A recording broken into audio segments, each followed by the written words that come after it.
Before we start today's show, let me tell you about Credit Gold Company, Blue Sky, and the Oxford Exxon there on Highway 6 West, and tell you again to get ready for Saturday, April 27th with the FCA Breakfast of Champions featuring the Kessinger family. That's at the Manning Center there on the Ole Miss campus, presented by Credit Gold. So come hear from all of them. Obviously, a very prominent Ole Miss family over the years. So plenty of things there with that. Also coming to the Blue Sky in Oxford. Get your ribs, get your lunch specials, and much more. And we're coming to you from the Clark Ford Studio, 662-257-1900, Highway 25 South there in Amory. Give Corey Clark a call. You know, within 15 minutes, you're going to get a quote. You can take it. You can shop it around. When it's the best deal, because it's going to be, go ahead and tell him about the podcast, an extra $500 off your deal there at Clark Ford. Now into the show. From the Clark Ford Studio in Oxford, Mississippi, MBW Digital proudly presents the Oxford Exxon Podcast. I'd say thanks for tuning in, but why am I going to give you a round of applause for something you're supposed to do, to be frank? And now, here are your hosts, Chase Parham. That broadcast school has really paid off. And Neal McCready. I deserve to be on TV.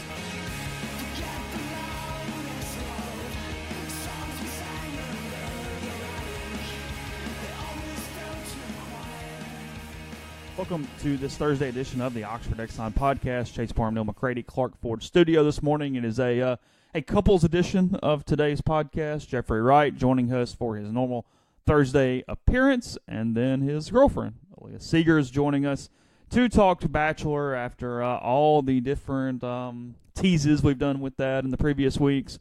We got to it last night. We are going to have a Bachelor segment coming up, so hang in with us, have some fun. It's probably more suited for a Friday show, but you're not getting a show tomorrow because I got to drive to New Orleans in the morning, so we're going to have some fun today. So that is on tap. We'll get to Jeffrey, then we'll get to Aleia here coming up on the show. We talk a lot of college basketball. We talk some one and done. We talk that and more with Jeffrey. Also, last night, Ole Miss in a marathon game beats Arkansas State 15-3 on Wednesday night at Swayze Field. Ole Miss pitched by committee. Gunnar Hoagland started. He threw a couple innings. Houston Roth threw a couple innings. Connor Green threw a couple innings, and then a few other people threw one inning apiece. I think in the bottom of the fifth, we'd been playing baseball for 2 hours and 35 minutes at that point. I bet your mood was good. I was getting a lot of work done, frankly, and I was drinking a lot of coffee. That's what I was doing last night. I was inhaling coffee in the press box. So Ole Miss wins, move to 2-1. They're at Tulane. We'll see how many games they get in this weekend in New Orleans. They are going to pitch Zach Phillips on Friday. They're going to pitch Houston Roth on Saturday, and they're going to pitch Gunnar Hoagland on Sunday. Will Etheridge nursing that blister. It is better, however. He has not picked up a baseball, but yesterday it was there was no pain when they put pressure on it. They think they've got all the blood out of it, so it's on the path to recovery, but Mike is being very careful with it.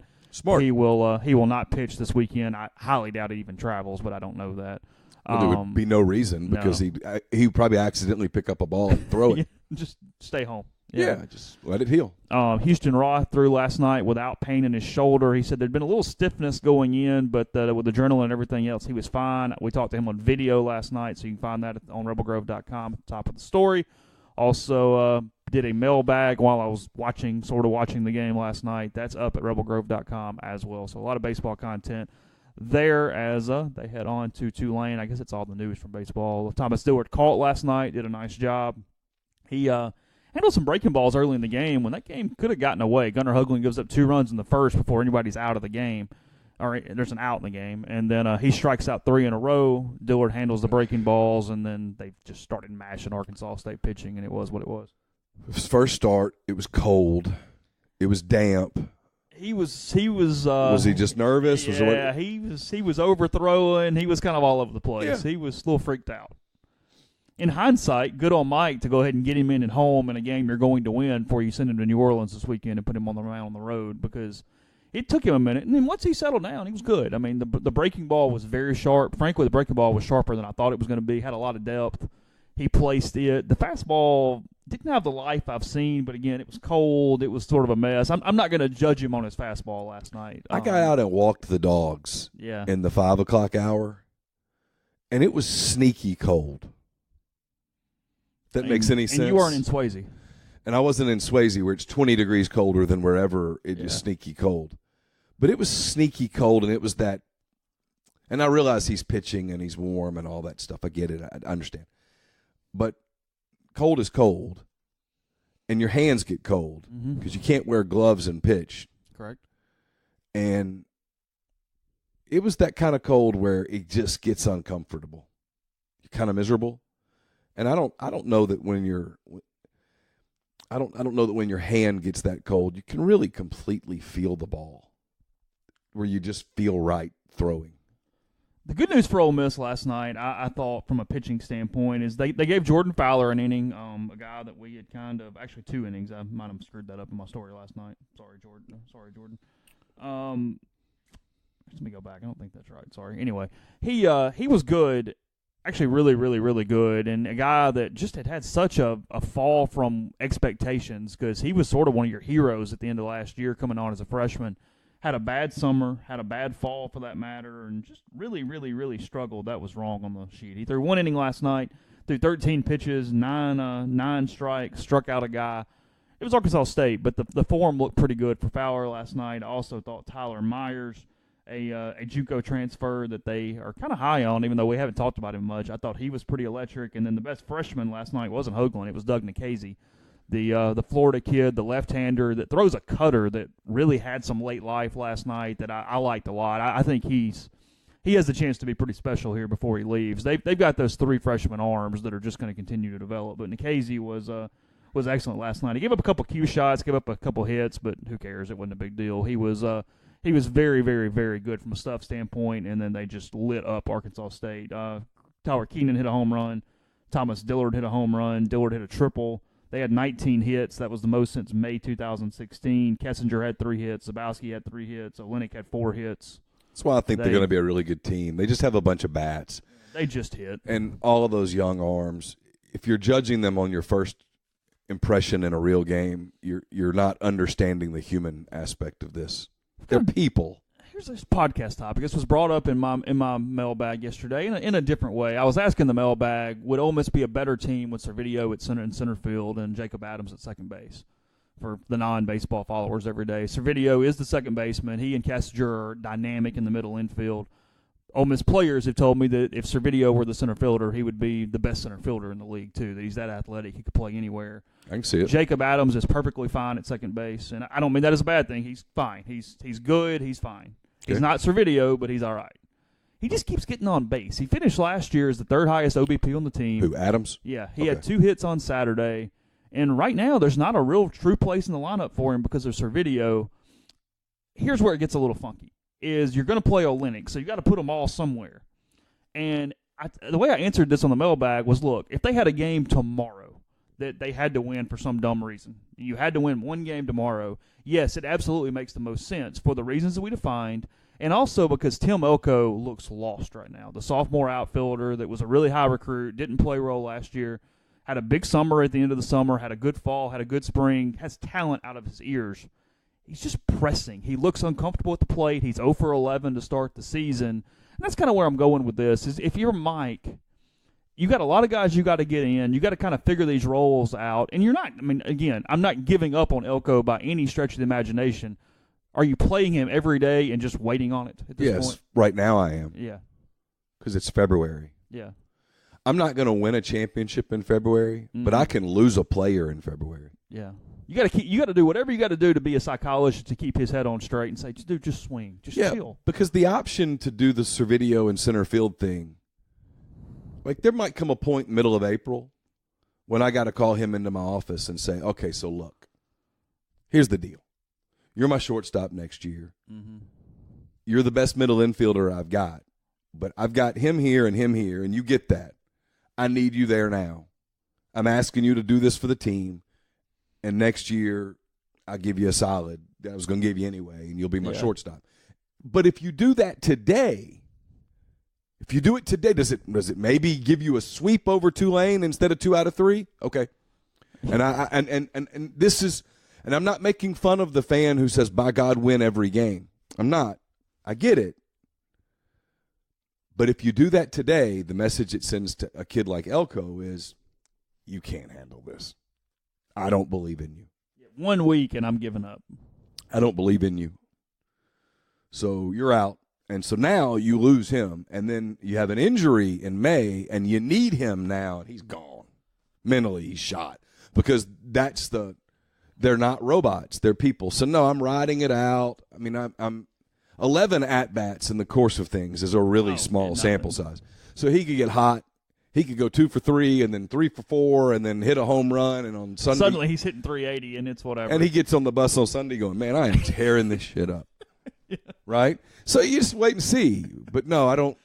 But I am, if I'm Mike, and I'm sure he is, keeping that in the back of my head where, hey, there might come a point where that's the move to make. Well, and you catch a little bit of a break with this roster or this lineup management right now because Jacob Adams is an older kid that's pretty mature.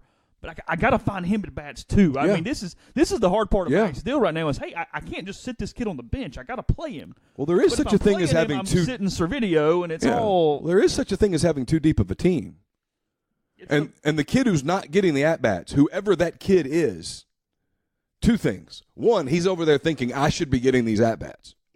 And two, he's staring a hole through the back of Five's head going, if only. And you don't want that to happen too. So you got to. There's this coaching thing is a little more complicated sometimes, especially if your team's good. I mean, if you're out there coaching a bad team and you've got 4 good players, you're like, we'll figure it out. Well, and here's the answer: at some point, some dude's going to sprain an ankle, and this is all going to fall into some spot. It always does. You'll be really happy you got that 10th dude here in a minute. Well, you know that. I mean, let's. They got Carl Kendall a lot of at bats last night. Got to play these kids. Got to. Well, I mean, let's be real. Through the course of his career, and I'm not wishing this on him, but Gray Kessinger's had some injuries. Mm-hmm. So to just sit here and assume today, well, okay, all right, well, so Gray had a preseason thing. He's good. No chance he turns an ankle and misses a weekend. No chance. That's stupid. Someone's going to get hurt. Someone's going to get hit by a ball. Someone's going to tweak a hamstring. Someone's going to have a little shoulder tenderness. Something's going to happen, and it'll all work out. But I certainly don't panic on a lineup in February the 21st. And, with Dillard, too, last night, I mean, again, they need Cooper Johnson. We talk about, kind of like we're talking about with Servideo right now, there's a difference sometimes in your best 9 and your 9 best. Those are not always the same thing. Yes. And they need Cooper to be elite. They need him to be elite defensively, and that is their best thing. But Dillard being able to catch is an ability for Cooper to get some rest, A. And then, B, it's a chance to put your best offensive lineup in the game because suddenly you're moving a premium bat to catcher. You're taking Cooper out of the game, which is going to hit okay maybe, but he's not Thomas Dillard, for gosh sake. Right. And then you put somebody else in the game somewhere else to hit. So suddenly you really have a strong 1 through 9 offensively that could bash. And it could be the deal where later in the season you start Dillard at catcher, and if you have a lead, pull him 6th, 7th inning, you move him out to left field, and you bring in Johnson to catch. And I don't know. I mean, I haven't seen the team play. I'm just talking.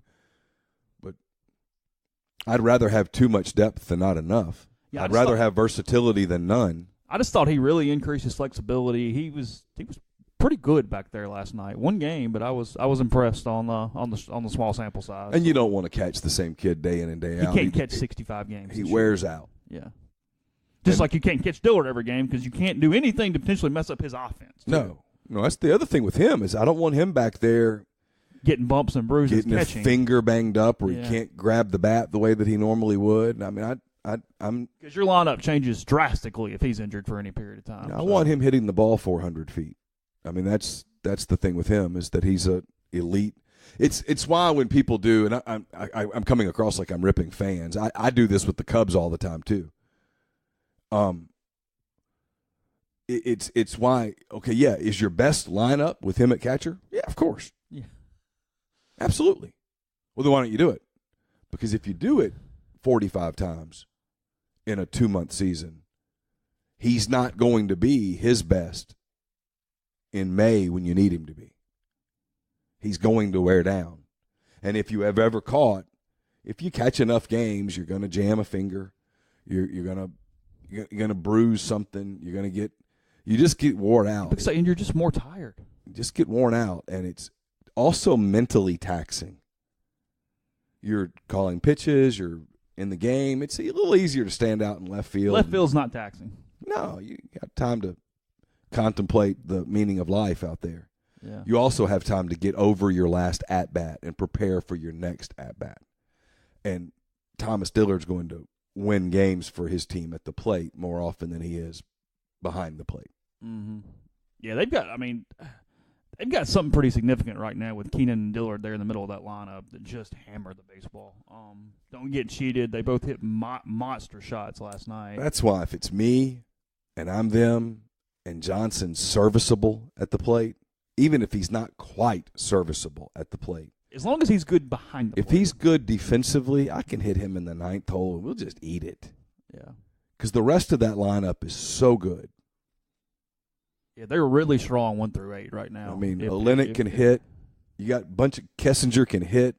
A bunch of those guys can hit, and then you have guys who can really hit the ball out of the ballpark and stress a pitching staff and capitalize on a mistake and all of that. I'm not doing much to jeopardize Dillard. Mike was really happy they scored tons of runs last night because it allowed him to just set up the pitching however he wanted to and not really care about it. At the same time, he was dealing with that deal of, do I throw my closer in a 15-3 game? And he ended up not doing it. But then at the same time, he's like, I really kind of wanted to get him an inning before he hadn't pitched yet this year. And he was sort of struggling at it. And he gave the quote, but it was sort of offhand. He goes, that would have been really stupid to get him up right there. It was cold. It was 15-3. And just and by 8 o'clock, it was real cold. Had it been a freshman, he would have done it. But Crazy's been out there playing. He's like, the heck with it. We'll throw him Friday, and it'll be all right. No, you're better off. Yeah, they just. And it's a quicker turnaround. Well, that's what I was going to say. Had it been Tuesday, he may have done it. But again, it's that thing. You'll hear us talk about this with Zion Williamson in a minute. It's so tempting to go, hey, look, here's the ball. Be cool.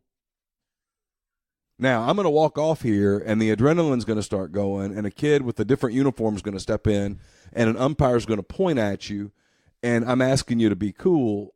I don't know if you saw this. It went viral a couple days ago. Jacob deGrom was working at Mets camp. Okay, I didn't see this. And they're starting the equivalent of intra-squads because the Grapefruit and Cactus League kind of starts Saturday. But we're doing the part of they're pitching to live hitters. Okay, sure. And they're telling deGrom, hey, just work on your fastball. And he's like, okay, until a hitter's in the box. Even though the hitter wears his uniform. No one's keeping these stats. They don't care if he gets hit right now. And he starts hitting his fastball. Well, now he's pissed off. And so he's going to his other stuff, and they come out. The coach comes out. It was before Callaway got there. And he's kind of like, hey, quit. It looks really good, whatever. And he goes, yeah, I'm not letting him beat me. And Callaway basically comes up and just shuts it down. Hey, you've had enough. Stop. Yeah. No one's winning the National League East on February the 19th. But you're asking competitive people not to compete. Good luck. Yeah. So you hand the ball to Karachi, and as soon as you say, hey, be cool, as soon as you leave, he goes, screw that. I'm gonna try to strike out 3 people here. And so no, you don't want him pitching in that weather. You're better off just. He might be rusty on Friday night when he pitches against Tulane, but that's the risk you take. So 3 games last night in the SEC. Auburn went as scripted, 79-56 over Arkansas. Just started the game like 23-1 or something and beat the crap out of the Razorbacks. Yeah, it was 30-7 at one point. Okay, and then the nightcap of the night, an upset. Florida 82, LSU 77 last night. 2 years in a row, Mike White's done this.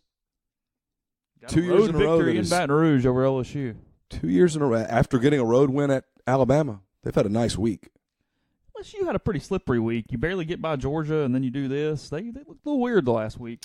Yep. And then the other one, did you watch this? I didn't. Mississippi State 68, Georgia 67 on a technical free throw to win the game. I wasn't watching. I heard about it and then saw it. I can't believe I'm saying this. I felt bad for the officials. Put in a real tough spot. Not a lot you can do there. I know Ole Miss fans would like State to lose. You got a gift. You needed the Bulldogs to win that basketball game. Well, and you didn't want Georgia to come into Oxford with any momentum. Yeah. Instead, this is just because Georgia's not the greatest matchup for Ole Miss because of Claxton. You want them just to be, we're done. It's kind of working out for you. Tennessee's not playing great right now. Arkansas's toast. Kentucky's going to come in here probably without Reed Travis. Would you have made the call last night? I'll be honest, I would have given a little more leeway. I'd like to think that I would not have, but I'm not going to criticize because I don't know what all had been said. And I don't think it would have mattered because he still had another free throw. He intentionally missed the last one. Yeah. But he did miss the first one before the... He did, yeah. No, I don't think I would have called a technical foul. I would have given him one more free throw and said, hey, you got two, hit one, buddy. I mean, you've got the shot here. Yeah, give him the shot back. Yeah. Yeah, probably. But I understand why they called it. Yeah, I do too. You got to protect the kid on the floor. And I realize it's a teddy bear, but in that split moment, you don't know what it was. You're not watching as a referee right there. You're not going, hey, I'm going to watch for projectiles from the audience.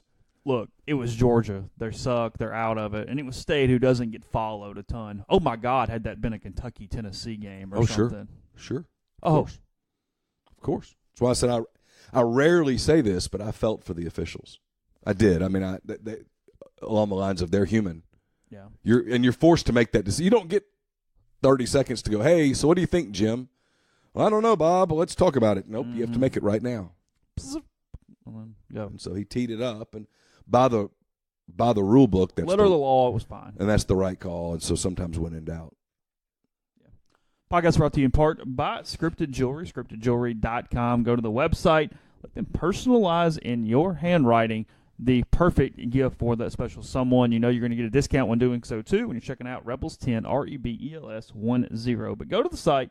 You will see all the different ways that they can help you out, from frequently asked questions to the lookbook, to even seeing what other customers have bought recently there at Scripted Jewelry. Again, that's scriptedjewelry.com.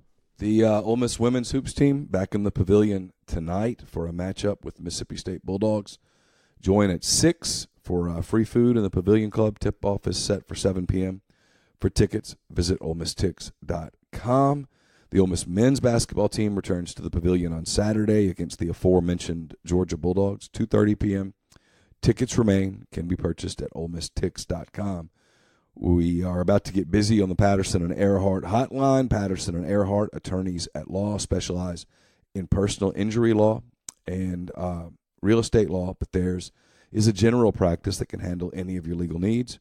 When you contact Patterson and Earhart, you speak to one of the partners in the firm, and that's who will handle your case, not some paralegal at a faceless corporate firm. If Patterson and Earhart can't help you, they'll refer you to someone who can. John Calvin Patterson and Wes Earhart are Ole Miss guys.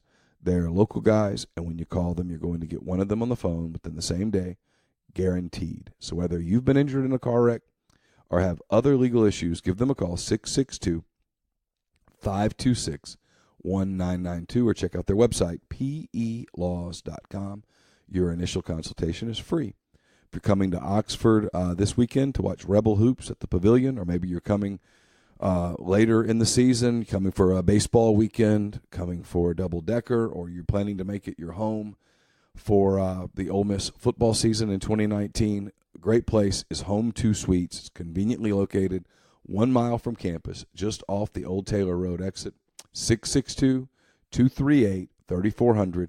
Tell them that you heard about it on the Oxford Exxon podcast. Be a great place for your home base for football or Rebel baseball or softball this spring. Warm weather is on the horizon, and with it comes the inevitable debate of sock or no sock for your loafers. So save your feet and your shoes from making their own impression and step into spring with some no-shows from Dead Soxy. You really need to experience the difference a quality sock makes. Go to deadsoxy.com, enter the code Rebel Grove at checkout to receive 30% off all orders, including sale items. These no-shows are the same quality you already love and enjoy with their traditional dress socks. And again, they come with Dead Soxy's no-slip guarantee. So go to deadsoxy.com, check out their no-show collection, and remember to enter promo code Rebel Grove at checkout for 30% off all orders. Podcast is brought to you by Blow Dry Bar Oxford, 662-638-3310. Voted Best New Business in Oxford in 2018. You can find them at 1801 Jackson Avenue. there in Oxford. 10 to 6 Tuesday to Friday, 10 to 3 on Saturdays. Go in, get a gift certificate for that special lady in your life. If you're one of our 4%ers, go in, treat yourself. Mention rebelgrove.com. You're getting a discount when you do that. Plenty of different options, including their ever-popular blowout and much more. They even do some rentals, some keratin packages. They do lots of different things, including spray tans there at Blow Dry Bar Oxford. Again, 662-638-3310. Now let's jump to the Patterson-Earhart hotline and talk to Jeffrey Wright. Jeffrey, good morning on this Thursday. It is a couples edition of the Oxford Exxon podcast today. Did you hear the other interview? Were you around? I think you and I were on the phone as it was getting planned out. I was not. It's my understanding she did the interview from work, but this is another classic example of just the remarkable preparation work that you two guys put into this show day after day, because this could have easily have been your last Thursday show on Valentine's Day. This was not me. This was entirely McCready's deal, and he put it off like 8 weeks. That's not my fault. Wait a minute. Are you really going to talk about whether or not Valentine's Day was recognized? Jeffrey Wright is going to talk about Valentine's Day as if it is a holiday that should resonate?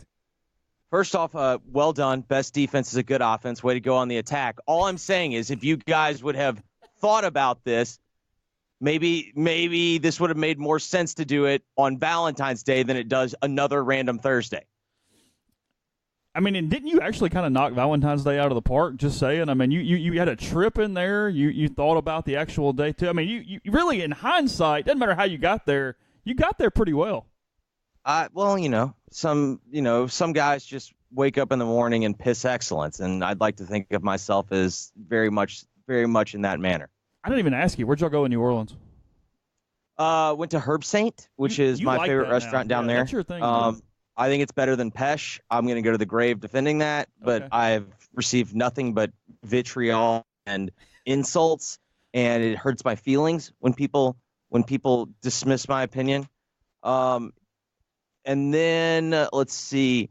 She found a brunch spot on Saturday, Sylvia, I don't know, something like that. All right. That was very good. And then somewhere it's called like Briquette or something. Saturday was a little fitting a needle in the haystack, because like we had the show with the tickets and we couldn't get too far away from the hotel and the theater, so we ended up kind of getting. It was still fine. It wasn't Herb Saint. If you're going to do that in a city, New Orleans is pretty good, because I always crack up at all these threads on the message board, because at the end of the day, just turn left and go in the first place open. It'll be fine. That was my joke to you like 5 years ago. Yeah, just do it. It's Like cool. remember when one of those message board threads started popping up fast and furious, and I just said, just right on there, walk outside, turn left, and then walk in somewhere that's open. If it's open, it's good, because if it's bad, it won't be open. Exactly. That's the answer here. So when you finally see her last night, was the head still the same size? We haven't it hadn't broadcast yet, so the temperament still the same. Well, that's as I was reminded this morning, I have not seen her in 48 hours. She leads like what, I don't know, a high school, we called them D groups, but she has like a small group of high school girls that she leads on Wednesday night church. So she had that after work. So yes, she went from talking about Bachelor and me to church, which that I feel like that's a pretty fitting metaphor. After you discuss those two topics, you either need a shower, you need to go and spend some time in prayer. But she felt like it went well. So I guess that remains to be seen. She did quite well. She did well. We have a disagreement on who's going to ultimately quote win, end quote, the competition. But she made her case in a compelling manner. I still think I'm right, but regardless. She doesn't lack opinions. I'll give her that. No, she defended her opinion aggressively and confidently. Like I said, I admired it. It made me think, but I still think I'm I still think I'm right and she's wrong, but we'll find out. And that's my relationship with her in a nutshell. Well, let's get into a little bit of sports. What'd you make of all the Zion Williamson stuff last night? The internet finding another uproar as he has his shoe blown out after during the game. It was the ultimate. Hand up. While some may think this is narcissism, I still say we have countless years of example, and you guys have been sitting right next to me. God hates Jeffrey. I got excited to watch Duke, North Carolina last night. I'm fired up. I'm like, you know what? This has been a very brutal 3-day stretch of sports. And especially when you're a sports talk professional and you have been doing 2 shows per day, you take notice when the sports are really bad. But I got fired up about Duke, North Carolina, and what was it? At the 27 seconds into the game, he blows out his knee. Or doesn't blow it out, whatever. It's a sprained knee, but I mean, I guess you have to make the joke if he was wearing Jordans, that would never have happened, right? Well, it was the irony of it coming on the day when the national media, as you mentioned, because there's nothing going on. There's no NBA, there's no NFL really to speak of. There's just nothing going on. We always talk about post NBA finals, like the June post NBA finals, July, and then August kind of gets a free pass because we have some things that resemble football. Like we have, kids are reporting for fall camp. We have NFL preseason. Like we can taste it. But this stretch of post All-Star break till really conference tournament, it is a really underrated bad stretch of sports. And then you throw on the top that we have, we had this entire week essentially without the NBA, anything. It was quite thin. Yeah, so what led to be the big story yesterday was the secondary market for Duke UNC tickets. Yep. People were paying, $2,700, $3,000. Did you hear the Jeff Calkins show? That might have led. They're paying $3,000, and let's face it, they're paying $3,000 to see Zion Williamson, and then 30 seconds into the game, he's gone with the shoe blowout and all that stuff, and that gets everybody started on the one-and-done rule, which has always been a stupid rule. It's a stupid rule. Zion Williamson, now, he negates this a little bit by earlier in the day saying, I would have gone to college. I find that difficult to truly believe. Sure. Now, in fairness, he might not, I don't think he would have, but it was not, remember, he wasn't a slam dunk. Remember, there were people going, he's too small. He's not a traditional he was freaky, NBA but player. Nobody else knew what he was. Yeah, but that's still not technically true. Like, R.J. Barrett was ranked ahead of him, but he was still, I mean, for God's sakes, his recruiting announcement was still announced live on ESPN. Yeah, he was walking. I mean, he would have made $12 million. I mean, that felt like a Mike Krzyzewski, here's what we're going to do. Right. That felt like one of those. God, I hate him. I can't stand him. But Williamson shouldn't have to go to college for a year any more than Barrett should have to go to college for a year. I hate that rule. I know that I understand where I work. I understand the audience that I work for, and there's a lot of I don't like the 3-year rule out of high school. I don't like it. I never have. I think it's silly. I think it's arbitrary and random. You can go pro whenever you're ready to go pro. I mean, the problem is the people that are fiercest against this are the ultimate party ralliers, if you will. Coaches are the ones that want the rule. Yeah. Well, yeah, because it's easier from a roster management standpoint. So, everything a coach advocates is making it easier on him. But, hey, remember, it's all about the kids.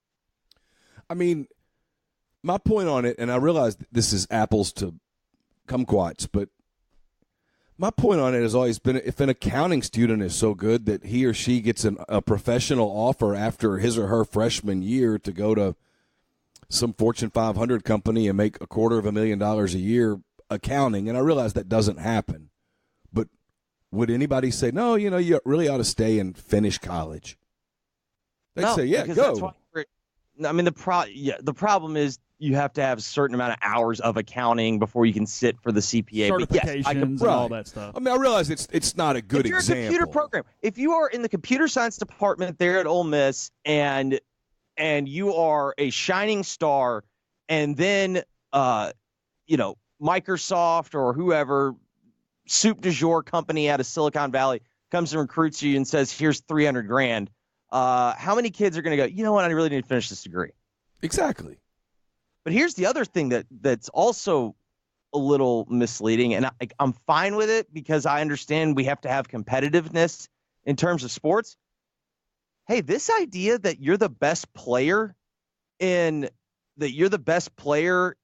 coming, in a particular draft, if you're a college student and you're the best at what you do, you're getting recruited by the finest and the best companies in the world. In sports, you're going to the worst in a league. You don't control your own right. Your own destiny. This is the NBA's fault, though, right? Yeah. Okay. Why? What's their reasoning? Oh, no. It's the one. At the end of the day, college is benefiting from the NBA stupidity. Yeah. No, there's no doubt. There's no doubt. It's one of the reasons. My favorite player in the NBA is. I want you to walk me through this, because this is kind of only a half-formed take. Okay. But so on Van Pelt's show on 2 nights ago, when he'll do the From the Vault segment where he'll find like an old Sports Center clip and from the ESPN archives, and he'll play it and he'll kind of discuss it. Yeah. So his From the Vault 2 nights ago was the 1998 Duke North Carolina game. I believe it was senior day for Duke, but it was Wojciechowski versus Vince Carter. It was one of those huge games that I can vividly remember where I watched the game. And on top of that, I can remember waiting for that game all week. I think the one and done rule, and it was an unintended consequence, you don't really know who these guys are. Like, there are a lot of people, there was no NBA on last night. There really wasn't any sports on. There are a lot of people that have been hearing about Zion Williamson. There are a lot of people that turned the TV on because Zion Williamson was playing for Duke, and it was the Duke North Carolina game, so they kind of had a framework, and that would appeal to the casual fan. And I just think that the one and done rule has hurt the sport in terms of recognition, like team, like, say what you want about football, but you are going to have those guys for the minimum for 3 years. In baseball, if they show up, unless they were an old freshman, you're going to have them for 3 years. Like, there is a sense of familiarity and getting to know them. And especially now that basketball more than ever has become a sport that is entirely only based upon the NCAA tournament. When it used to be if you turn on a Duke game, you could remember who was playing. If you turn on even a North Carolina game, a Kentucky game, like, oh yeah, Jamal Mashburn, or oh yeah, Vince Carter. Like, you could do all these. You could have this familiarity of once you got into this point of the season where you're starting to watch college basketball. Like, that's all gone. And then you throw in the fact that Duke used to feel like an underdog against North Carolina, big bad bully North Carolina. But now it's like villain versus villain. And so I don't think there's even the intrigue, because I don't know about y'all. Like, I just don't care all that much about this game anymore. Take a break in our interview with Jeffrey to talk about Mastercuts Lawn and Landscape. 662-607-7773, mastercutslawn.com. You can also send them an email at info@gomastercuts.com. Get those contracts signed for 2019 to let them take care of all your yard needs, from basic maintenance to building structures, maybe putting pine straw and flower beds in. Whatever you need, they take care of it with Mastercuts. It's all encompassing, and they do a great job. Again, mastercutslawn.com, 662-607-7773. I'll be covering Ole Miss and Georgia on Saturday, my post-game column, and this podcast are also sponsored by Pinnacle Trust. Pinnacle Trust is based in Madison, Mississippi, but it represents clients in 24 states and has advisors in 3 states. Founded in 1997, Pinnacle Trust provides detailed, specialized investment management, financial planning, retirement planning for individuals and businesses, and much more. At Pinnacle Trust, investing is treated like a commodity, and decisions are made using objective information and research, not emotions. So regardless of your level of wealth, Pinnacle Trust will sit down with you, listen to your goals, study your expenses, and put forth a comprehensive, detailed financial and retirement plan. Cookie-cutter financial planners put you in a box. Pinnacle Trust builds a box just for you. To learn more about Pinnacle Trust, go to pintrust.com. That's PINN trust.com. Mention you heard about Pinnacle Trust on the podcast, and you'll get 10% off your first year's fee. Podcast also brought to you by the Westin Jackson. If you are traveling, need a place to stay, the Westin Jackson is absolutely perfect. If you live in or around Jackson, it's a great place to go as well. You can restore serenity to your soul at Soul Spa. It's the ultimate luxury spa experience in downtown Jackson. Indulge in personalized massages, signature facials, soothing body treatments, and much more on their extensive spa list. Escape from the everyday and rejuvenate yourself in their luxury spa today. And then gather at Estelle Wine Bar and Bistro. Sip on a creative craft cocktail on their curated wine list. Oh, it's open for breakfast, lunch, dinner, and Sunday brunch. Chef Caden's mission is to connect guests with the community through local partnerships. So gather at Estelle tonight. Podcast is brought to you by Community Mortgage, Oxford, Memphis, Soto County, and Chattanooga. All underwriting and processing is done in Memphis. You're getting local underwriting and understands your market. They're also a leader in Oxford condo financing and the float down option, which allows you to lock in the current rate. But if rates go down before you close, you get the lower rate. 662-234-2704 or email Jason at JLOWE@communitymtg.com. Now back to Jeffrey. No, and what you're talking about is two different things. It's going to, if say, it's because in Neal's thing of, hey, you can go whenever you want to, have at it. Well, on the flip side, it's going to create situations where kids can just still go whenever, and it's whatever. But maybe the best guys go immediately out of high school, and then you have the more development for that second tier that does stay or 2 or 3 years. I really don't know which way it would go, but I could see the argument where it doesn't help anything from the identity standpoint you're talking about, or frankly, it takes some athletes out of the process, but you do kind of watch some athletes develop over a 2 or 3 year period.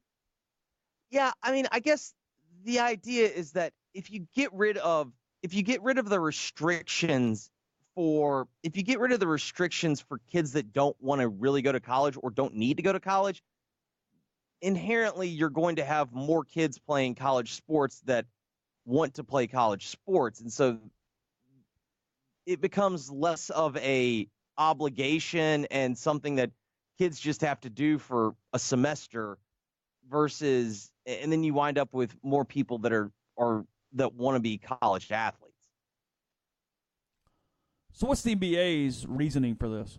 Somebody help me. I don't follow the Players Union wanted to do it because you had jobs. fewer jobs. Jobs. You could keep a veteran got to keep at the minimum got to keep a career going at $2.5 million a year. And a lot of the NBA teams got tired of babysitting 18-year-olds. So why don't more kids go overseas for a year? That's my thing. Luka Doncic, I love Luka Doncic. He tweets last night, go to Europe with a bunch of, emojis. Nobody's making the kid go to college. Terrence Ferguson went to Australia, played for a year, and is right now probably really benefiting from it.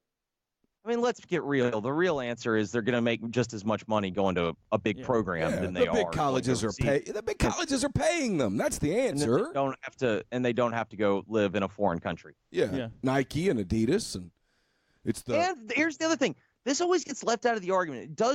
It does bother me because, God, so many people in our profession just do not understand business.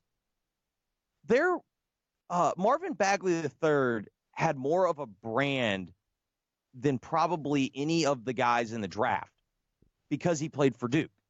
Like, you do get exposure. There is some value of playing on a big time, kids that play for Alabama in football, like they have more of a brand than the kid that plays at Buffalo. Like, that gets left out of the equation. Yeah, these kids aren't being marginalized, for God's sake. I mean, come on. And they're not in the, again, the NBA caused it, and they're not in the Premier League. The NBA is the Premier League. You get paid more money when you get there. I mean, nobody's saying, hey, pay these kids $6 million at Duke. It's why I think the model for the AAF needs to be They need now. Obviously, they are clearly no different really than any other startup. Like they have a product, they're developing the product, and then they want to sell it. They want the NFL to take it over and it to be their true development league. Yeah. But like that's what I think. Like what they need to be is, hey, if you've got 18-year-old 5-star that doesn't really want to go to college and he wants to start getting in the NFL development league at $80,000 a year, let him do that. Yeah. That's the other thing. Like we just make this assumption. Well, football players aren't physically ready. You want to know why NFL guys look a lot different than most college kids? They test for performance enhancers once a year, and you know when the test is. If you fail that test, that is a failure of stupidity. Are you actually going to sit here on this program and say that you think that National Football League players use performance-enhancing drugs? I just think that when Brian Urlacher somehow put on 45 pounds and shaved 0.2 of a second off his 40 time, I don't think that was just hard work in the gym. I am just flabbergasted. Call me crazy. As I've said, we all know guy that is very into fitness, guy that goes to the gym, guy that really takes care of himself. The guy looks very toned and whatnot. He doesn't look like NFL specimens. Yeah, the guy's not putting on 60 pounds of muscle. Yes. Here's the thing. So Williamson gets hurt last night, and it becomes this national topic. In large part because Nike stock's down. Yeah, it wasn't a good look for Nike. I mean, the shoe did blow out. That's not a good look. I don't know why this is. I don't know why this is such a big topic, and the court case isn't a topic. I don't understand what resonates, honestly. I'm with you. I really don't know. I guess maybe because the court case involved an understanding of the system. And I think when you explain that system to the average person, I think they think it sounds like an over-exaggeration. It sounds kind of more fiction than truth, even though you and I both know, like, hey, this was like they were presenting this in court. Like the United States prosecutor said this is what's happening. Yeah. But the problem is they found 12 people on a jury that did not understand this world, and they're like, yeah, we don't believe it. Yeah, it's why I get this mailbag question all the time, and sometimes I just skip it. Can Ole Miss recruit the elite basketball players? Kermit Davis doing a great job? Yes, Kermit's doing a great job. Absolutely. Kermit's coaching his ass off. Homer. Yeah. Can he take the program to the next level? I'm always like, well, I don't really know what I mean, if we're going to have that conversation, honestly, it's, are they going to suddenly get a seat at the table that they've never had before? And I don't know the answer to that. And so when I say I don't know, some people get kind of irritated, like, well, what do you mean? I mean, I don't know. Is Nike going to say, hey, we got to create a new seat here at the table for this school, for in this case Ole Miss? I don't know the answer to that, but that's the thing. And so here's the next question with Williamson too, because I'm jumping around, but there's a lot here that the Williamson thing is going to lead to a lot of different conversations. It's late February. Most of the injury people, like Chase has that guy that he follows on, I think it's you, on Twitter that diagnoses the injury live. The David Cho guy, the doctor, when used to be with the Chargers. So they said it looks like an MCL. So if it's an MCL, it's conceivable that he could come back in 3 weeks and play. The knee won't be 100% stable. If you're Williamson, do you shut it down? I shut it down. Oh, yeah. I don't play another game. I mean, I guess the question is, like, is it the if it's an MCL thing, to me it becomes a twofold question. Is it something that needs to be shaved? Is does it need to be like Russell Westbrook, where Westbrook should have just had it operated on, differently than just the shaving? Because even if you have it shaved, like, you talk to guys that have that injury, like, you're not the same after that. Well, and they're saying that it might not even be torn. It might just be sprained. But if it's confirmed mild MCL sprain. But a sprain, correct me if I'm wrong, a sprain is just a sprain is still a tear. very small tear, yes. So the knee is not going to be 100% stable in the middle of March. No chance. You made a commitment to Duke. I don't play. Expect him back before the ACC tournament and certainly before March Madness, per David Cho, who we're talking about right now. I mean, I know. The tournament wants him to play. You think? He's been awesome for his. You mentioned just the. He's going to play because of the tournament. He's going. It's not just that game yesterday. Like, everywhere he's gone, the secondary market ticket prices have essentially doubled. I get that, but if you're the people around this kid, he's not playing. He's not playing, and I tell the tournament, I don't give a damn whether he plays in your tournament or not. And the NBA couldn't care less whether this kid plays in the tournament or not. He's going to be the first pick in the draft. It's like a Vegas. It's like a minus 2,000 favorite. I mean, unless he blows his knee out severely, at which point, if you're the Knicks or the Pelicans or whoever, you say, well, I don't know, man. I mean, there's other good players, and what if he's not the same? We can't. You spend 3 seasons tanking so you can get this pick. You got to get it right. If I'm the people around this kid, I'm saying, no, we are shutting this down. When you would have told him not to go to Duke to begin with. Yes. Right? It's a little bit of a different deal. Yeah, here but you told him that to begin with. But now I know for a fact his knee is weak. Yeah. And athletes. You're not going to be able to tell an elite athlete, hey, man, just take it easy in the tournament. Especially when your game's predicated on, like, physical dominance like his is. Yeah, I can hear people on the message board coming at me right now. I'm telling you, my advice, if this is my kid, shut it down. Let's wait for the draft. Let's get our money. I pragmatically agree with you. It's just me compared to you. It's much less palatable to me. I hate it. It drives me insane, but I understand it. The shutting down? Yeah, it drives me insane. I mean, it really does. Yeah, I'm because nobody made him go to Duke. He could have gone somewhere else. He could have sat. I mean, he could have sat out. But now you're hurt. I know. I keep waiting for more kids to sit out. I keep waiting for the baseball kid who knows after his sophomore year that I'm going in the top 5 picks to go. I'm not pitching next season.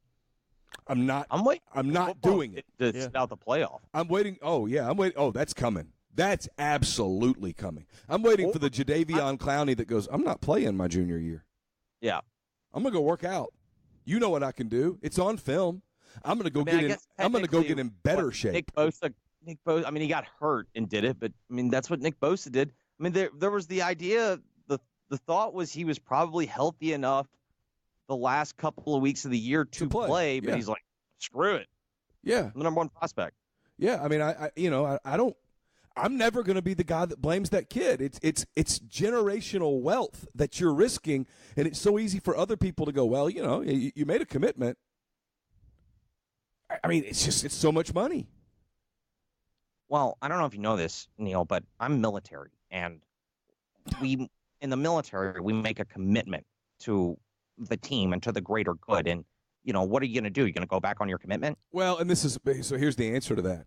So how much money, Coach K, do you make off your Nike deal? What he's make? I think he makes what, $8.5, $10 million a year, something like that. So why can't you take that $10 million? Figuring out what Duke doesn't have to release what they pay him. Okay, but come up with an arbitrary number. $10 million. I think $10 million off his Nike deal. He probably makes $2 million. So why can't Zion Williamson? So here's my question: why can't Zion Williamson above board, and that's the key phrase? Why can't he get paid $2.5 million to wear Nike in the tournament? Why not? That's my money. That's my thing. People say, well, there's no fixing it. Yeah, there's a way to make it, in your words, palatable. Yeah. Oh, we're all in agreement about that. Yeah. That's absolutely the way to go. Let the kids get paid. If you're gonna say, well, then I'm not watching it. Well, then you weren't watching it anyway. And that's cool if you don't want to watch it. But, I mean, if you're telling me I'm not going to watch the Final Four because the kids are getting paid above board to wear shoes,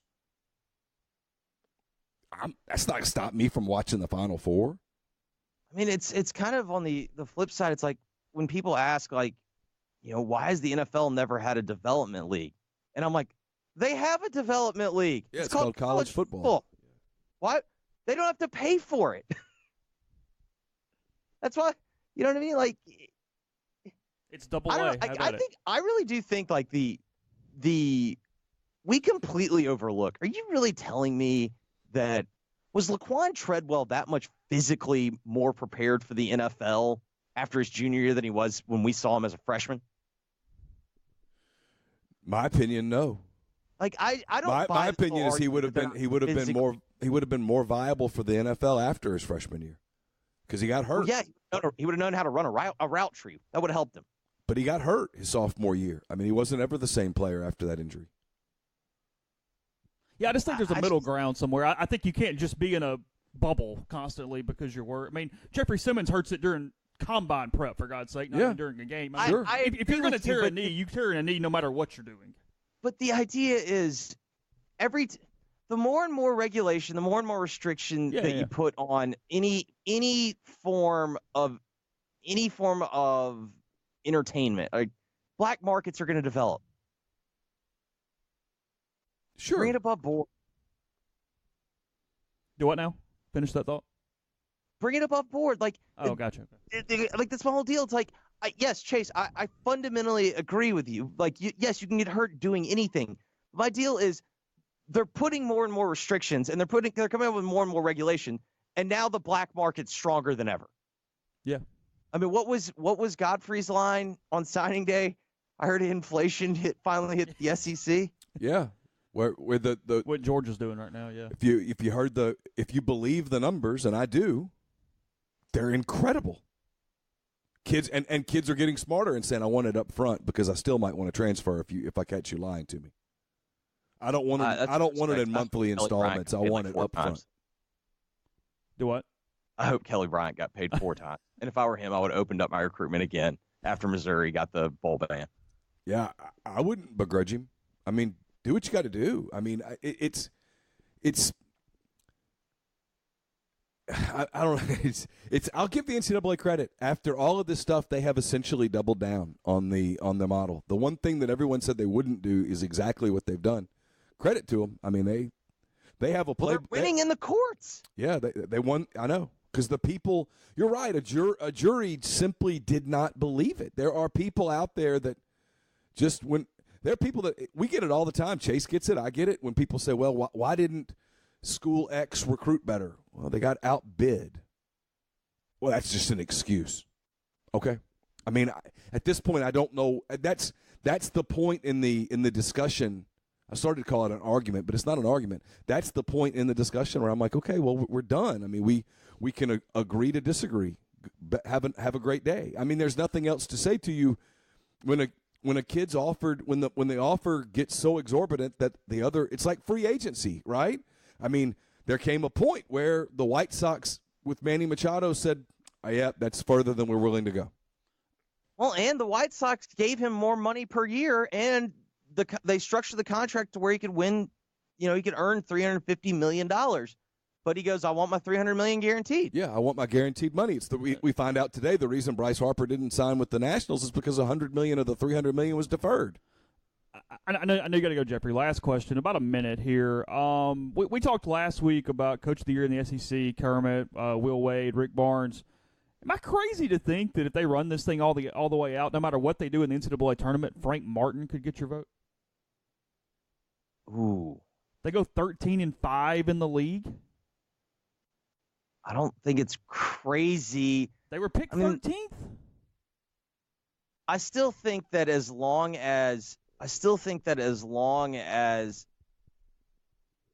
Ole Miss, like if Ole Miss is still in that category, Gabe brought up a good point about Rick Barnes. He did win last year, and it always feels like not that it reflects on the job that you did coaching, but it's almost like when you win last year, they end up like giving it to someone else. Well, and Barnes, no matter how many top 100 players he has to win the league to get it. Tennessee can't finish second or third in the SEC and him win Coach of the Year.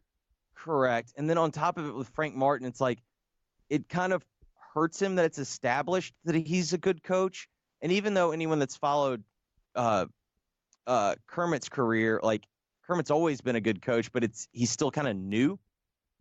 You know what I mean? Like, and so when you kind of have the newness factor, it's like, oh, well, that kind of works in his favor. I think the big question is, okay, if you have these candidates, like who's going to split the votes? You asking? Yeah, because here's the other underside of it. While Will's probably done a pretty good job, wink, wink, nod, nod. Will Wade's got a significant black mark working against him for Coach of the Year. Oh, no doubt. And that's him on tape saying we can make this happen. But yeah. You know what I mean? Yeah. It's why I think Calipari and Barnes could split votes if you like that style of Coach of the Year.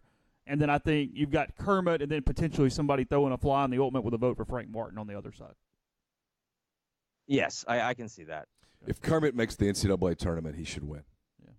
He should absolutely win. For all of the reasons that we just said, because there is no wink, wink, nod, nod. Yeah, at all. At all. It's a bunch of kids. One of my favorite Andy Kennedy lines ever. You wanted to know what the ceiling is for a clean basketball program? And then he nodded to the floor.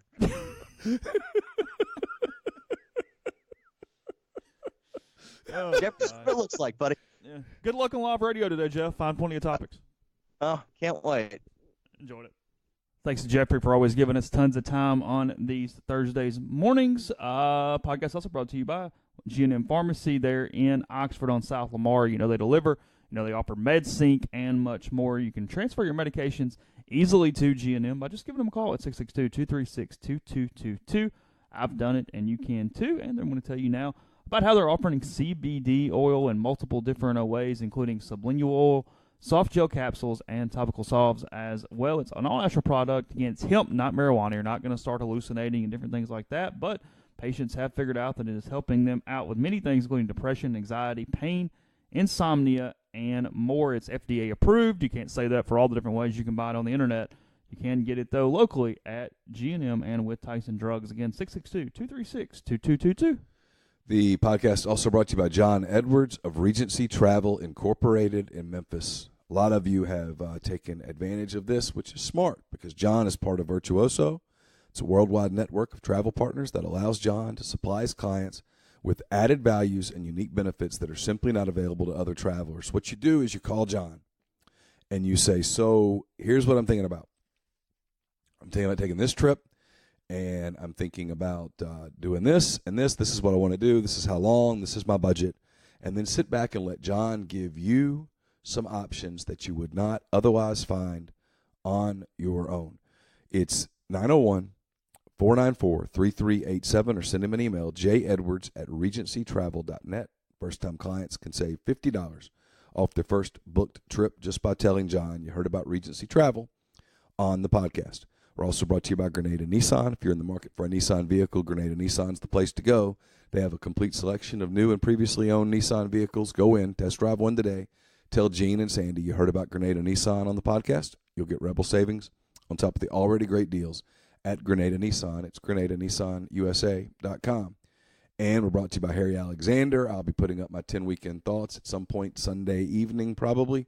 They're brought to you by Harry Alexander. Harry is an Oxford-based RE/MAX Legacy Realty agent.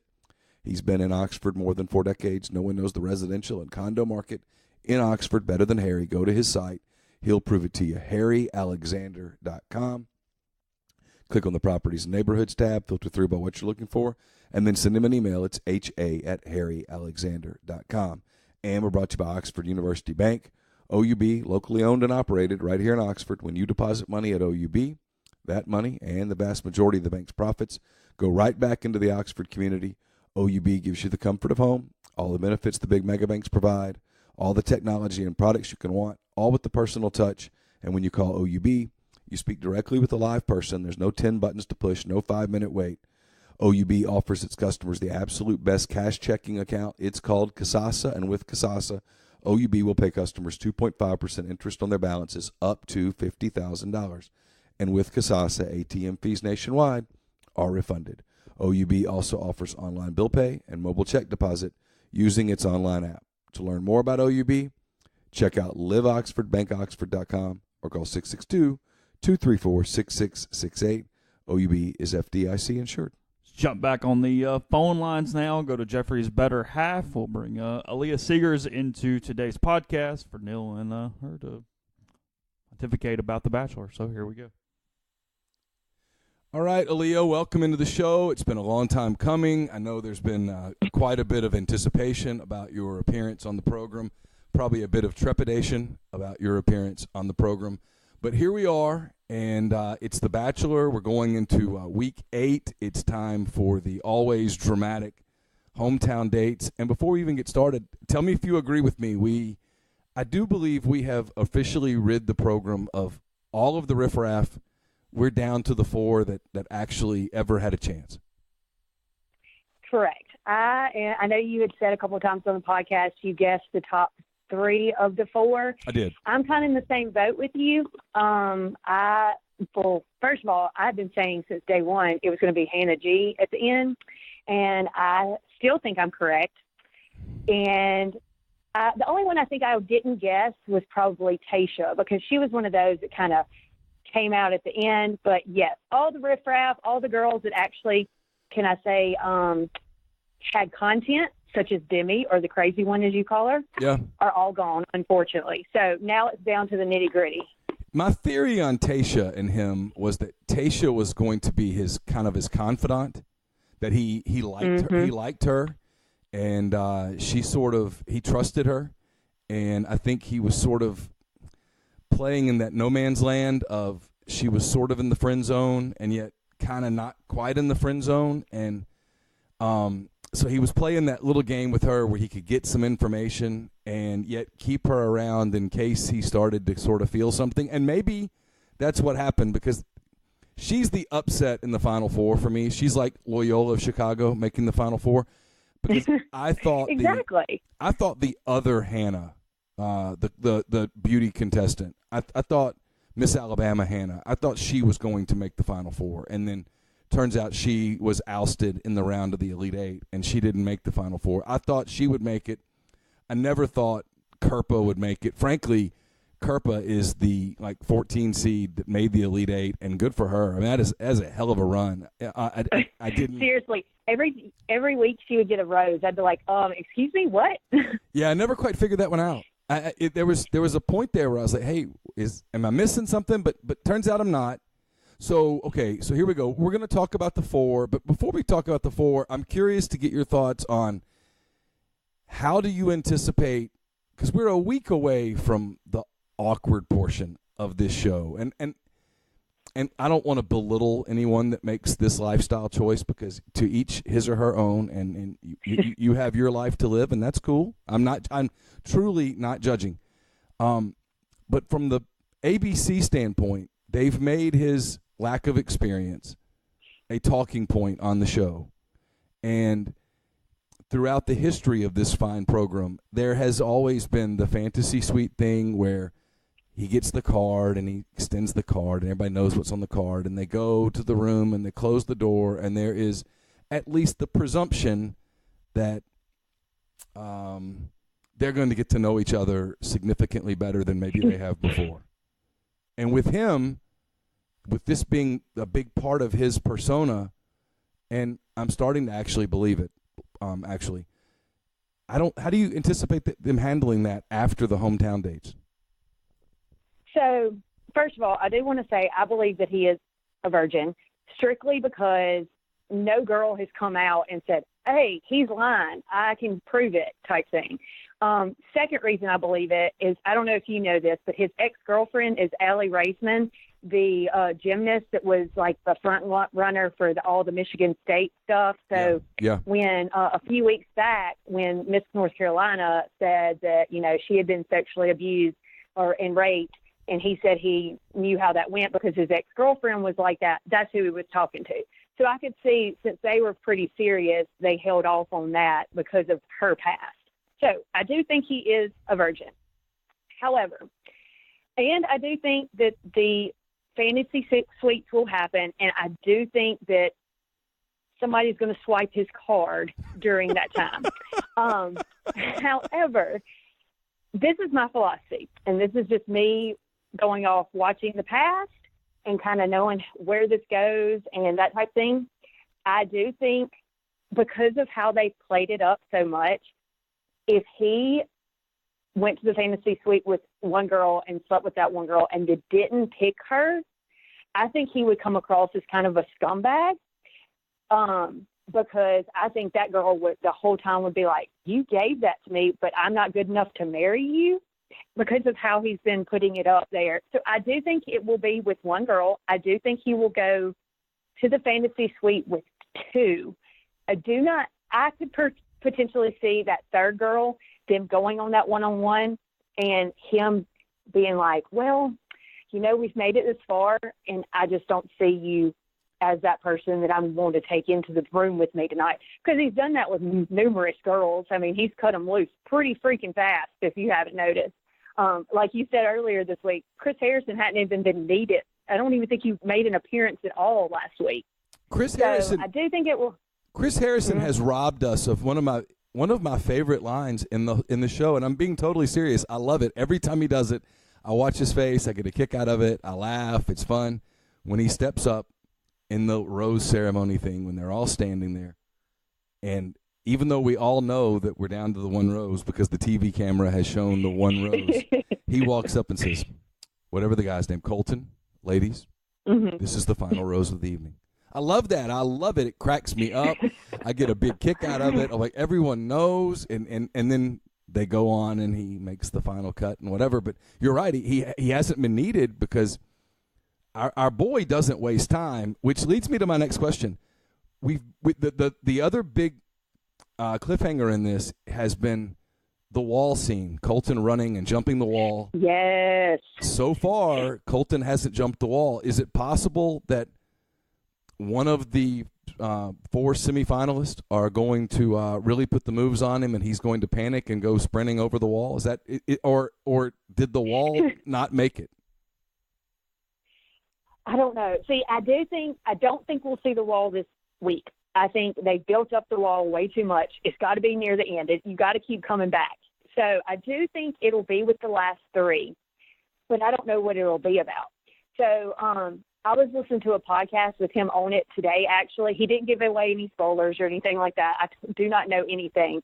However, he said his only regret in the entire show, so I don't know what this means, like as far as who he takes to the fantasy suite, who he picks, but his only regret is when he freaked out that night and hit one of the cameramen, like pushed the camera out of his face because he was just too stressed. So it is not because he's upset. He is stressed and mad. I do know that much.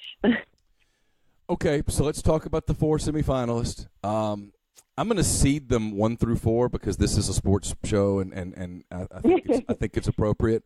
If you were let's do it this way. If you were seeding them 1 through 4, who would be the 1 seed? Who would be the 4 seed?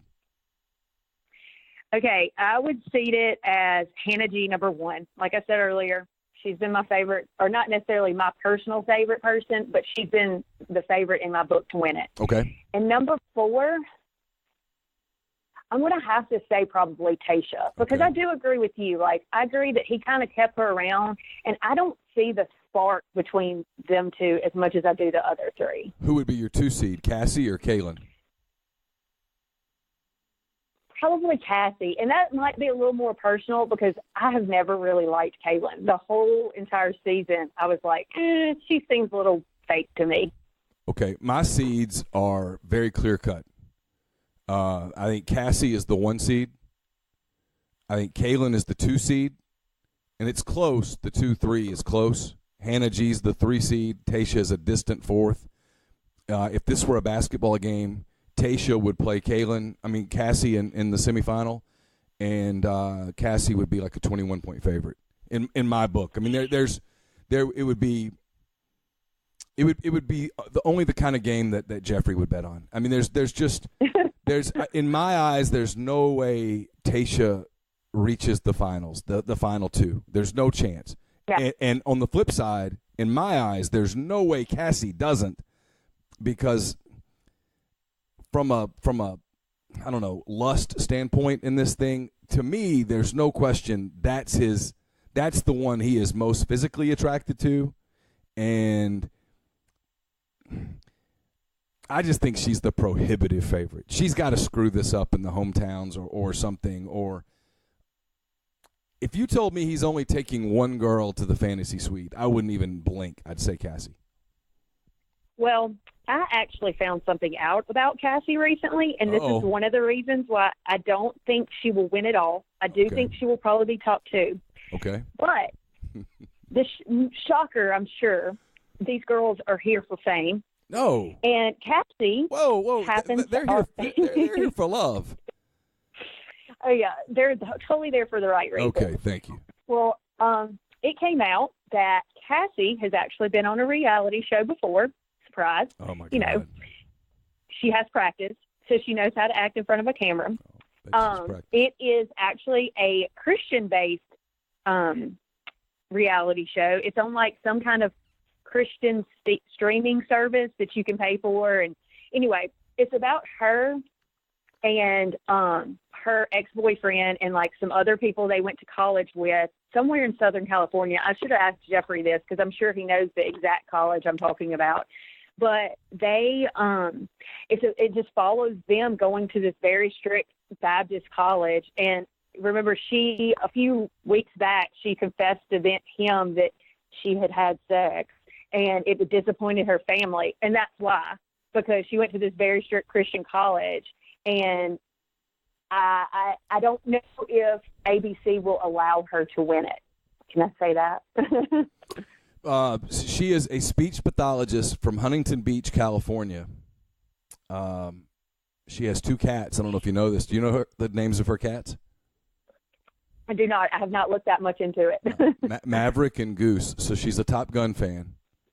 There you go. Yeah. She said the one thing she would not do for love is turn her back on her family. That's emotional. All right. So you're ruling her out. All right. So Kaylin was involved in a lot of the early drama when they really played up the beauty pageant portion of the storyline, which early on was compelling, and I thought we were going to have like a real fight between the two. I thought we were going to have a 2-on-1 with them, where he takes both of them on a date and only one comes back, and there was not one this season. And my theory on that was because he really liked them both, and he wasn't prepared to. I agree. He wasn't prepared to run one of them off. Are you? So you don't trust Kaylin? Why don't you trust Kaylin, Miss North Carolina? I don't know. That's what I said. First of all, she got into that with Hannah B earlier, and now all this stuff's coming out that she just wants to be the next Bachelorette, and she wants to get Instagram followers and all of that. So that, I don't know. The producers have done a very good job of persuading me to think that she may not be there for the right reasons. She's from Fredericksburg, Virginia. She attended VCU. So if this were a basketball tournament, she's got some experience. Miss North Carolina in 2018, she was the first runner-up at Miss USA. Trying to see what else. Well, think about this too. You remember her and Hannah's fight was because Hannah was runner-up to, or Kaylin was a runner-up to Miss USA, and Hannah didn't place at all. And so same thing happened here. Hannah got kicked off before Kaylin did. So you think that might be some drama to continue on Bachelor in Paradise? Oh, well, that's true. They could get on Bachelor. We could still have they could still have a major feud, because I could see Hannah from Birmingham going to Bachelor in Paradise, because she's got that psycho streak going in her. There's no question about it. All right, so your favorite is Hannah G. You think Hannah G is going to win it? She's from Birmingham, kind of a sweet girl, 23-year-old content creator. It says. I don't know what that means. Social media stuff, run social media business. Why do you think she's winning? Just because she's kind of been sort of the sleeper in this. They've kind of kept her sort of quiet most of the show. Well, that's another thing. It kind of goes hand in hand, but I'll tell you this first. So I have really kind of 3 reasonings behind why I think she will win. First of all, episode 1, she walks out of the limo, hugs him, they do their intros. I don't even know what she said, but she had this like pink sparkling dress on. She walks into the house and Colton's like eyes and like mouth was dropped and he goes, "Oh my gosh, she is stunning." That's one of the first reasons. And usually that's kind of an indicator too of how the rest of the season's going to go when whoever's the Bachelor or Bachelorette is like smitten from day one. Because I mean, when you build a relationship for marriage in a matter of 2 months, usually you're going off looks. You don't really know them that well yet. So, second of all, a couple of, I guess, I can't remember how many weeks it was in. It was pretty early on when he was still doing big group dates. So I think he had 2 one-on-ones that week and 1 group date, and he didn't ask her on the group date. And at the rose ceremony, he pulled her to the side very first off by himself and said, "Hey, I just want you to know I'm so confident in our relationship that I feel absolutely no need to take you on a date right now. You're going to get yours later, but just stay in there." Pretty much told her flat out that night, "You're getting a rose tonight and you're going far." And then I don't know how to say this politely because he did say it, but the third reason, when they were wrapped in those banana peels, he made the comment that he would like to eat her like a sushi roll. So obviously he has other intentions in his mind with her. So those are my top 3 reasons. And also, I think she'll go far because I don't see her having Bachelorette qualities either. Oh, you don't? See, I think she's the favorite to be the next Bachelorette. I think that's why they've kept her sort of away from scandal and sort of they haven't let her get all wrapped up in a lot of the drama. I mean, if it's not her, I guess Kaylin could be a Bachelorette. I kind of doubt it. And it's just kind of got to be somebody because they've had so much like, I don't know, the Bachelors recently have been so terrible with no personality. I think they have to go with somebody with a personality. And as much as I like Hannah G, I think she's going to win it. I don't think her personality is that great. Like, she's kind of a dud. She likes to make out with him, and that's all I know about her. What do you think about Colton? What's he? I mean, from a female perspective, what is it about him that? I mean, I know he's all ripped and stuff, like any guy would be if they had a year to prepare for this and did nothing but prepare for this. They would all get in phenomenal shape and all that stuff, and they'd get great clothes and all that. But the guy's kind of an empty suit, isn't he? Well, Neal, I mean, you know who my boyfriend is. I mean, you know how ripped he is and stuff, too. So, I mean, I'm obviously in that relationship for looks and everything. Right, Don't get me course. wrong. I understand. I go heavy on that. I understand. But I like Colton a lot, actually. I actually like him better than I have probably the last 3 Bachelors, in all honesty, because he actually, if you watch the one-on-one dates, they've all been kind of awkward. Like, they don't know what to say, and if his tongue's not down their throat, like, there's really not talking going on. But he's made an effort with every girl to try and start a conversation and talk to them, even if they have nothing in common. So he's had a personality, and I think, I hate saying this cliche so much. Usually I say it as a joke. I really do think he's there to find a wife and be there for the right reasons. So he's come across that way, and it might be how the light producers are shining on him or whatever it might be. But I have really, really enjoyed Colton this season, and I can't say that for the ones and most of the past ones. The thick of it all, I haven't even watched just because I'm like, well, they kind of suck. I'll come back later in the season. But I have watched every single episode this year because he was a pretty good Bachelor. So last thing, your opinion when they do the after the final rose, when all the dramatics are over and we've got our answer on who swiped his card, as you said, and who he proposed to, are they still together? Is this one of the success stories, or is this yet another kind of flamed out after they got into the real world? It's going to flame out. Even some of the Bachelors and Bachelorettes that I've seen that I really enjoyed and I followed, after about a year or two, or even a lot of them before then, it's just the ones that have made it are the ones that get out of the Bachelor spotlight that go live normal lives. Like, when I say normal, I mean like they go and actually don't wait 3 years to get married or however long. They actually get married pretty soon and start living life and having kids, and that's who makes it.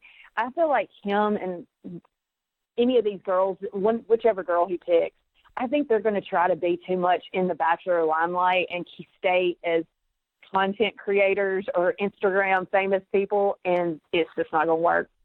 I hate to say that, but no. I just found the show about Cassie. She was in a show called Young Once. It's like you said, it's a Christian show or something. She was. That's interesting. I don't know. You might be right. That might count her out. I'm still betting on her just because of the way that he interacts every time he's around her. All right. Well, listen. Definitely has physical attraction.